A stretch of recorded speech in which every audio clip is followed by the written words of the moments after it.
War 2 ఎంచుకోవడం వల్ల junior NTR గారు ఏమైనా తప్పు చేశారా? కాదని చెప్పాలి. ఎందుకంటే ఏ యాక్టర్ అయినా సరే అది విలన్ రోలా, హీరో రోలా, సైడ్ రోలా అని చూడ్డు. ఆ క్యారెక్టర్ ఎంత ఇంపార్టెన్స్ ఇస్తుంది ఆయనకి, ఫ్యూచర్‌లో ఏమైనా ఉపయోగపడుతుందా అనేది చూస్తాడు. వార్ 2లో జూనియర్ ఎన్టీఆర్ అదే చూసారు. మాక్సిమం అదే జరిగింది. వార్‌లో ఎన్టీఆర్‌ని ఎక్కడ తక్కువ చేసి చూపించలేదు. 'హృతిక్ రోషన్‌తో సమానంగా చూపించడం నిజంగా గొప్ప విషయం. బాలీవుడ్‌లో 'హృతిక్ రోషన్' గారు హీరో. వార్ 1లో చూసుకున్నట్లయితే 'టైగర్ ష్రాఫ్‌కి ఏమాత్రం వాల్యూ ఉండదు. కానీ వార్ 2 చూసుకోండి, ఎన్టీఆర్‌ని లేపుతానే ఉంటాడు ఫస్ట్ హాఫ్ అంతా.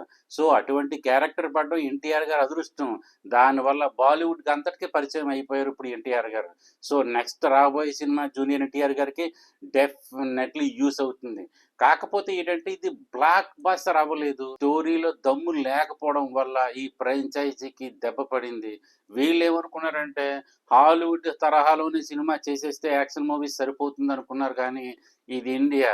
మెయిన్ కావాల్సింది ఎఫర్ట్ కావాలి, కంటెంట్ కావాలి, ఎమోషన్స్ కావాలి. స్టోరీ లేకుండా ఏ సినిమా ఆడింది అన్న చరిత్ర లేదు. నిజానికి వార్ 2కున్న నెగటివిటీ మరి ఏ సినిమాకు ఉండకపోవచ్చు. కానీ వార్ 2 ఫుల్ నెగటివిటీలో కూడా డైలీ 10 కోట్లు ఎర్న్ చేస్తానే ఉంది. మండే టెస్ట్‌లో 10 కోట్లు దాటి ఎర్న్ చేసింది. ట్యూస్డే టెస్ట్‌లో అంతే. ఆఖరికి వెన్స్‌డే కూడా 10 కోట్ల వరకు రాబట్టి రికార్డ్ బ్రేకింగ్ కలెక్షన్స్ అని నిరూపించుకుంటుంది. వార్ 2 ఫుల్ రన్‌లో 400 కోట్లు దాటి 500 కోట్లు కంపల్సరీ వెళ్ళే అవకాశం ఉంది. కానీ బయ్యర్స్‌కి మట్టుగా లాస్ తప్పనిసరి. నాగవంశీ గారికి 20-30 కోట్ల పైనే లాస్ పడే అవకాశం ఉంది. మరి ఆయన మంచి సినిమాతో మళ్ళా రికవర్ అవ్వాలని ఆశిద్దాం. కలెక్షన్స్ ఎంతవరకు వెళ్తాయి, ఎంతవరకు నిలబెట్టగలుగుతదని లాంగ్ రన్‌లో చూద్దాం. సూపర్ స్టార్ రజనీకాంత్ గారు నటించిన 'కూలీ', లోకేష్ కనకరాజు మానియా కొనసాగుతూనే ఉంది.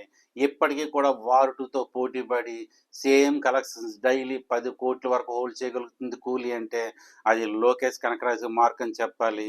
నెక్స్ట్ సూపర్ స్టార్ రజనీకాంత్ గారు ఉండడం, ఆయన మానియా, ఆయన పవర్ కొనసాగుతుండడం నిజంగా గొప్ప విషయం. దాంతోపాటు అక్కినేని నాగార్జున గారు కూడా సపోర్ట్ అవ్వడంతో సినిమా ఇంతవరకు లాక్కొచ్చింది. కాకపోతే కలెక్షన్స్ భారీగా డౌన్ అవుతున్నాయి. మొదట్లో చూసుకున్నట్టయితే వార్ 2కి దీనికి సంబంధం లేకుండా 110 కోట్ల నుంచి 120 కోట్ల వరకు తేడా కనపడింది. డైలీ ఒక 20 కోట్లు, 30 కోట్లు పైనే కలెక్ట్ చేసేది 'కూలీ'. కానీ రాను రాను 'కూలీ' డౌన్ అవ్వడం వల్ల వార్ 2, 'కూలీ' 2 ఒకే విధంగా కలెక్ట్ చేస్తున్నాయి.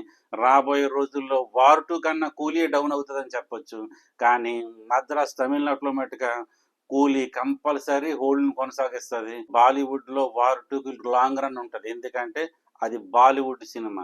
'కూలీ' తమిళనాడులో కనుక దీనికి కలెక్షన్ కంపల్సరీ నిలబడతానే ఉంటాయి. ఈ 2 లాంగ్ రన్‌లో ఎంతవరకు కలెక్ట్ చేస్తారో చూడాలి మరి. ఇది ఇక్కడికి నా రివ్యూ నచ్చితే లైక్ చేయండి, కామెంట్ చేయండి. Thank you so much. By.